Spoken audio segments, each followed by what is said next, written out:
Hi there, I'm Robin Green with AcupuncturePediatrics.com, and I'm just about to give you a free preview of Pediatric Essentials online course, Part 1, How to Set the Stage for Success. But before we get to that, I wanted to give you a quick tour behind the scenes of my online classroom. As you can see, we're in the online classroom in the front page, and we start with the class orientation right here, so you'll know how to get the most out of this class.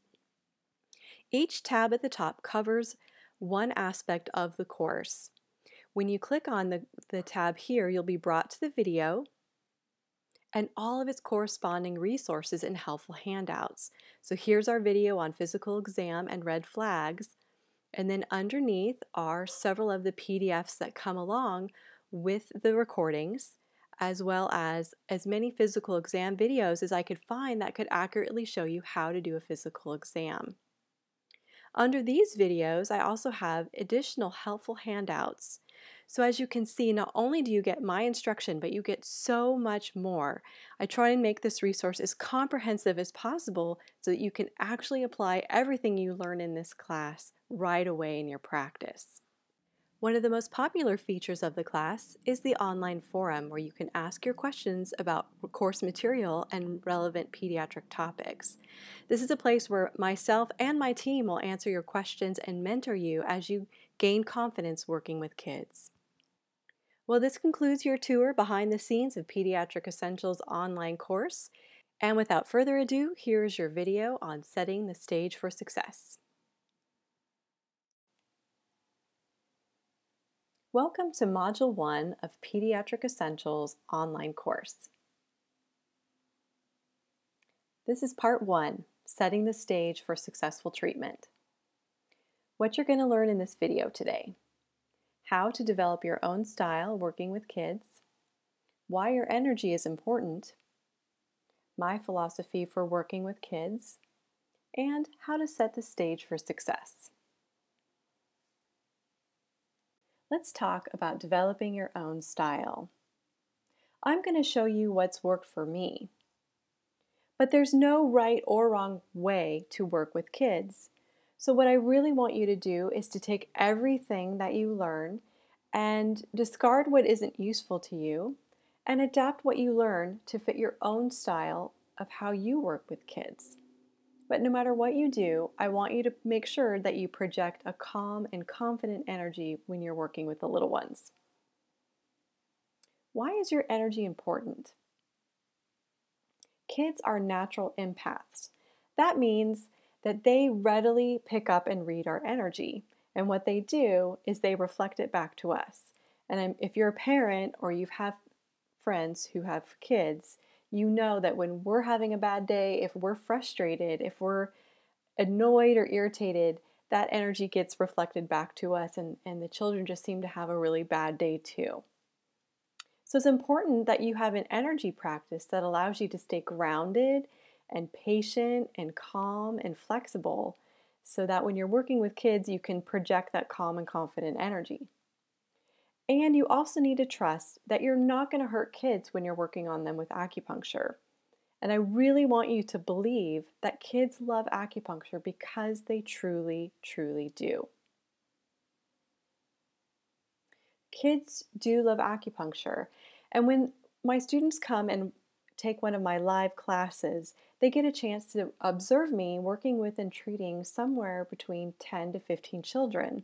And when you see that many kids getting acupuncture, you really begin to believe that acupuncture doesn't hurt, and it's easy because you watch these kids get up on the table, even little guys like this guy who's about 9.5 months here. It's so easy, and when you see it over and over again, you begin to believe it, and so you bring that energy into every new treatment. So since you can't be in my clinic watching me with live kids, I have some pictures here that I want to show you of kids getting different kinds of treatments, because I want you to see how many kids do get needles and they actually do like it. And this guy has come in regularly for abdominal pain, and he loves it. I swear, I wish I could record him, because the last time he came in, he said to me, "You know what the best part about acupuncture is? It's feeling better." And oh my gosh, it just melts my heart when I hear them say that. This is his sister, and I treat her off and on for headaches. This guy gets treated for allergies. And you can see a lot of the pictures I have are the kids with the needles in their face. And I don't needle every child, I don't do facial needles. But when kids get them on the face and it's like a big deal, they love to have their picture taken with them in. This is my son's hand. He injured his wrist and fingers, so we did some acupuncture. And this little girl came in. She had face paints on for a play, and it created contact dermatitis, which then eventually she got a staph infection and was treated with multiple rounds of antibiotics. But the wound, the skin wound, wasn't healing. So she's come in and she's really enjoyed acupuncture. There's my oldest. He had a stuffy nose there. This young man has been a real pleasure to work with. He has a congenital condition called retinitis pigmentosa, which means he's going to lose his field of vision and eventually go blind. And with acupuncture, we're able to reverse some of his vision loss and get him a slightly less of a prescription for his eyeglasses. And he was really into it and wanted to have all the needles around his eyes. And this is another treatment for cough. So before we start talking on the mechanics of treating kids, I wanted to talk a little bit about my philosophy on how to work with kids. I believe that successful treatment is based on 4 pillars: trust, respect, flexibility, and connection or play. So let's talk about trust. I think it's absolutely essential. It's the number one, it's the most important thing you want to build with your patients. And the reason for that is many of the kids that I've seen in my practice have had their trust violated in some way by a medical professional. Sometimes they had to because they needed maybe an x-ray, or they had to have some blood drawn for something. So it's really important with you for your long-term care with each patient that you build trust. And once you build trust, they'll be more willing to try taps or acupuncture or anything else you ask of them. And please, please, please don't trick them. Kids do remember. I've heard people say, oh, kids don't remember, but I don't believe that's true at all. I think they do remember, so you don't want to trick them. That might work once, but then they might not want to come back in and see you again because they will remember. And make sure to tell them that they need to trust their body. They need to trust that their body can heal itself. And I think this is something that is really rampant in our culture, which is that we've stopped believing in the body's ability to heal itself, and we're relying on medications and our doctors to heal us, when in reality it's our body that can heal itself. And only when things get to a certain stage or critical level do we need to intervene with medications or other medical procedures. So I had this little girl named Kate that came to see me when she was about 5, and she had severe asthma. She'd been hospitalized multiple times, and when I approached the idea of taps or the needles, she was not going for it. She did not want to do it. And so I said, that's okay, we don't have to do taps. And so each time I would use my non-needle treatment techniques. And then every once in a while I would just ask her, is today going to be the day, Kate, that you're going to try it? And she'd look at me and say, nope, I'm not doing it today. And I treated her for about a year, and she made a remarkable recovery and was doing great. Her asthma hadn't been active for many, many months. And she came in for a wellness visit and told me, today is going to be the day. And so it was about a year and a half from the first time that I began to see her, and she tried the taps and she loved it. And after that, she never did any of the non-needle techniques again. She's done taps. And I wasn't sure if she ever would try it, and I kept asking her. And then one day she was ready. So if you build trust, no matter what, eventually they'll be ready to try the needles because they trust that it's not going to hurt, and then it doesn't. So the next thing is respect. And this goes back to what I was saying earlier about maybe the child's trust has been violated by a medical professional. But really, it's also about respecting their bodies. We need to respect that their body, it's their choice. And if they say no, that's okay. So respecting their choices mean when they're firmly saying no, when their body language is saying no, then you need to respect that and not pressure them and not force them or cajole them into regretting their decision. So if we respect their choices, eventually the choice will be different. And also respecting their emotions, because this might be scary for them. So we need to acknowledge that. And if you wouldn't do it on an adult, don't do it on a kid. So like if an adult said to me, I don't want a needle on my arm today, I wouldn't like hold their arm down and force them to have one there because I thought they should. So if you wouldn't do that to an adult, don't do that to the kid. And it's the same thing, like you wouldn't trick an adult patient, so don't do it to a child. It's all about honoring them and respecting them. And then of course there's flexibility and a little bit of patience too. So I want you to let go of how you think a pediatric visit should be and just go with the child's flow. So what I mean by that is the child may want to have the treatment in their mom's lap, or maybe on the floor while they're playing, or maybe they're ready to go on the table. Or like in this case, you see his brother's standing there. Maybe the brother sits on the table and they do it together, or maybe mom's on the table with the child. So you just need to kind of go with the flow of the child. If it's a younger baby, you certainly could treat the baby while the mom's holding the baby in their lap, or mom can get up on the table with the baby.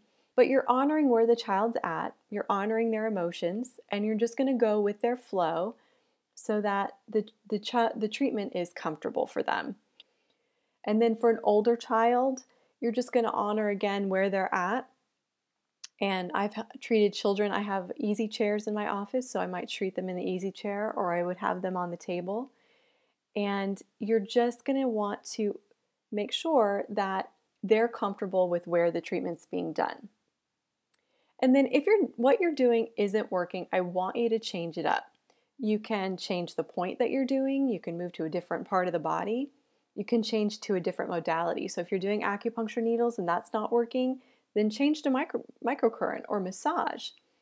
You can move to a different spot, like physically if they're on the table and they're just not having it, then you can sit down on the floor. You can find a new toy for distraction. You can put on some different music. Just change things up to distract them from what they don't like and then continue on with the treatment. And I had a little girl named Emma that I was treating, and she had a sensory processing issue. She had some issues with ADHD, and I think I've treated Emma in all kinds of places. I've treated her underneath the table. We've sat on the floor. She's laid on the table. She's been in the chair by herself. She's been in my chair with her mom. We've also had her bring in her own music. She loved the soundtrack for the play Wicked. And so she would sing at the top of her lungs to the Wicked soundtrack. Oh my gosh, it was so cute. So really, I didn't try and force Emma to do it one way. I really just, that day, wherever she was at, that's how we did it. And it worked for her, and it made it an enjoyable experience. It was a little bit of work on my part sometimes, but overall, just knowing that, okay, if I sat under the table with her today, we could do it there. It's not a big deal. So connection and play. I really want you to think about how you connect with each child and their unique nature. So I love to use the 5-element phase typing to determine the child's dominant element. So like a fire child, you're going to connect with them in a different way than you're going to connect with, say, a water child. And so if you can kind of gauge what element they are, what phase type they're in, it's going to guide your interactions. So when you're working with that water child, you're not going to be bombarding him with tons of questions and wanting him to talk a lot, because he's a quiet child and he'd rather just observe. And a fire child is going to want to chat your ear off. So that's the child that you're going to pepper with questions and really interact with them in a different way. And then, like I was saying earlier, connect in a way that feels natural and easy for you. So if you love to sing, then sing. Sing Row Row Your Boat. Sing a song that's on the radio. It's okay to be a little bit silly, but as long as you're not bringing excitement into it. We don't want kids to get really excited and hyper when we're trying to give them a calm treatment. So it's okay to be a little silly and make them laugh, but just don't get them excited. You can tell jokes.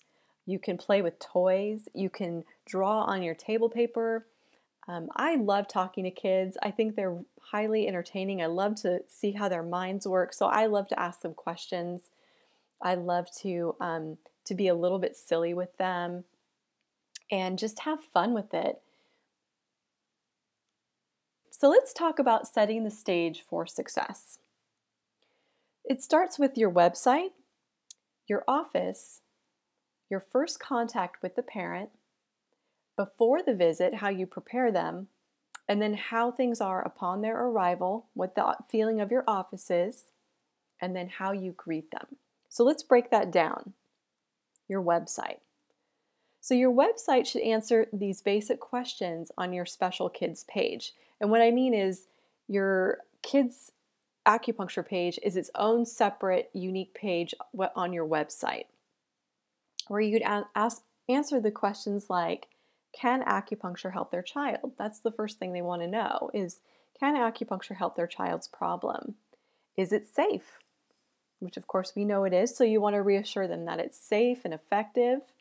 And then you want to tell them a little bit about what a treatment's like so they know what to expect when they come to your office.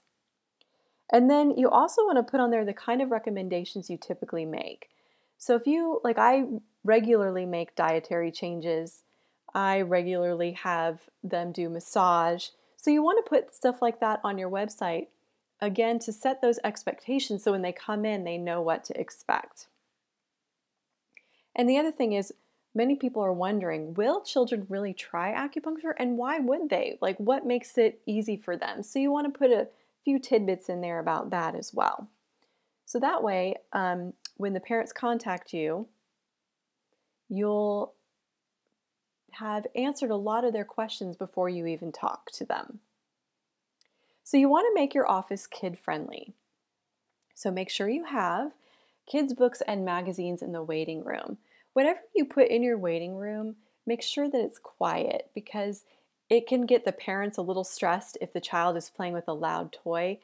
And even if your office is family and kid-friendly, it's always good to just keep it really calm out in the waiting room. And then you want quiet toys in the treatment rooms so that when they come into your treatment room, you have things to entertain them. And then you do want to kid-proof your office and keep the breakables out of reach for the same reason of just helping the parents not be stressed out. You don't want a Ming vase down low where a kid could knock it over and potentially break it. You want to just put that stuff up out of their reach. And then I do recommend in your treatment rooms having soft lighting. I do have brighter lights that I turn on if I'm working with skin conditions and whatnot, but soft lighting relaxes everybody, even kids. And the same with relaxing music. When I decided I was going to go into pediatrics, I really thought long and hard about whether or not to decorate and have the office be more kid-like. And I decided to just keep it the same for the kids as the adults, in addition to just adding the kid-friendly aspect to it. And what I found was that kids really respond to this relaxing environment. So when they come in the office, they feel much more relaxed. It doesn't smell like a doctor's office or feel like a doctor's office, and they really respond well to that. So the first contact with the parent, they've hopefully checked out your website so they know what you're all about and what the treatments are like. But you still want to screen the parent and the patient to make sure it's a good fit. You really want to set yourself up for success by making sure that you can treat the child's issue. And you also want to screen to make sure that if you're going to make dietary recommendations, that they're going to be on board with that.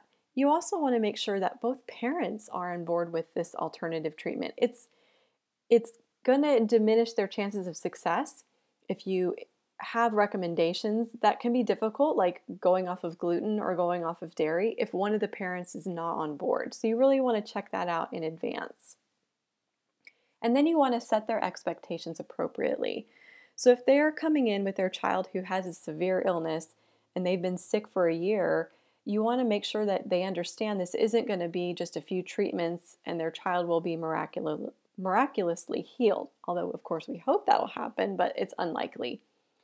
And also, if it's something, you want to kind of give an idea of how many treatments and how often they're going to come in, even if you don't know exactly, but you want to just give them a ballpark. So that way when they come in, they're not surprised that their child needs 12 visits, or that the healing time for severe asthma is 6 months to a year. And then before they come in, you want to send them information on how to prepare their child for their first visit. So before their first visit, you send them the handout, and this is the one that I send out, preparing for your child's first acupuncture visit. And this file is located below the video if you want to use that in your practice. And that way, before the child comes in, they know they have this acupuncture appointment, they have some idea of what's going to happen, and you make sure the parents don't use any words or phrases that might frighten the child before they even come in. So you also want to have them fill out the paperwork in advance. It's really hard, especially like I have moms that will bring in a few little ones for the first visit, and it can be hard to sit down and fill out paperwork while you're trying to manage children. So email it to them and have them fill it out and then bring it with them to the first visit. And then also let them know that they can bring something to entertain their child during the initial interview. So when a child comes in for their first visit, it can take anywhere from 60 to 90 minutes depending on how severe and how long the health history is. So even though I have toys and books and things in the office, it's always a good idea, at least for the first visit, to let them know to bring something. And while I do prefer books and other quieter toys, if a child is needing to be quiet and just so we can focus and do the interview, I don't mind them, watching a video or playing on mom's phone for a little while, so that when it does come time for their visit, they're not kind of already worn out from trying to be good for all that time.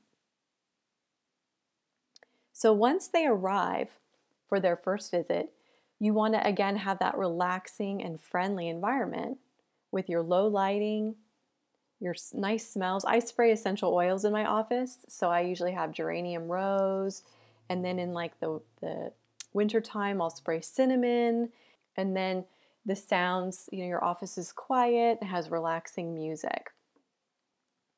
And then the other important thing is the way that you greet the child. The child is your patient, and don't ever forget that, because you are in service to your patient, which is the child. And of course you need to honor and respect the parents, but when you first greet them, you want to bend down to their level. You want to greet your patient first, and then you greet the parent. And this really changes the energy of the visit, because the child feels like, wow, like you really honored and acknowledged me. And even though it's a very fast and unspoken thing, that energy really does translate into making the visit successful. And don't try and shake their hand if they're young. If they're little, if they're like under 10 or 11 years old, I wouldn't try and shake their hand, because they're not really going to know what to do with that. That's something that even sometimes it doesn't happen until they're teens, that they feel more comfortable shaking an adult's hand. So the summary for this video, setting the stage for successful treatment. Being successful begins with you. Your daily energy practice is going to help ground you and allow you to project that calm and confident energy. And you want to know in your heart that you won't hurt the kids with acupuncture, and you need to trust that they're going to love it. Take what works for you from this course and adapt it to your own style. And then build a foundation with each child based on trust, respect, flexibility, and connection. And then you want to set the stage for success by having all the information that parents need on your website, having an office that's kid-friendly, screening and setting expectations with the parents before they bring their child in, helping the parent prep their child before coming in, and then upon arrival, creating a relaxing and welcoming environment. And then, of course, making sure that when you welcome them, that you bend down to the level of the child and greet them first. Coming up next is part 2, How to Work with Kids, where I'll cover how to explain acupuncture to kids in a succinct way that they can understand so that they can be cooperative with you during your treatment. My secret for painless needling. Really, truly, acupuncture can be painless for kids, and I'll show you how. I'm also going to show you how to use non-needle devices like microcurrent and lasers. And then I'm going to show you some pictures to help you understand how to read a child's body language so you know whether to try taps or whether you should go with non-needle treatments. I'll answer the most common cues you have about needling kids, and I'll give you physical exam guidelines as well as the most common red flags you need to know. Well, this concludes my video on setting the stage for success, the first part of Pediatric Essentials online course. It's a self-paced course that you can do at home to learn pediatrics. Registration starts Monday, August 11th, and registration will end and class will begin on Monday, September 29th. Pediatric Essentials is 15 hours of solid practical content that's both basic and advanced in pediatrics. I share my huge catalog of professional photos and videos to give you a visual on how to work with kids. And I want to tell you that I took it to heart all of the feedback that I got from my 2013 class. And based on what they said they wanted, I have 2 lifetime access options for you so you can always go back and refer to the material in this course. What I cover includes how to work with kids, nutrition and herbs, acute illness and chronic low immunity like ear infections, fever, cough, etc., asthma and allergies, eczema and common skin rashes, digestive disorders like leaky gut, constipation, and diarrhea. And then as a bonus, you're going to get all my tips for pediatric practice building to jumpstart your pediatric practice.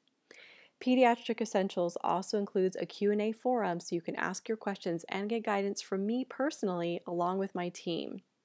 For more information about Pediatric Essentials 2014 class, visit www.acupuncturepediatrics.com. I hope to see you there.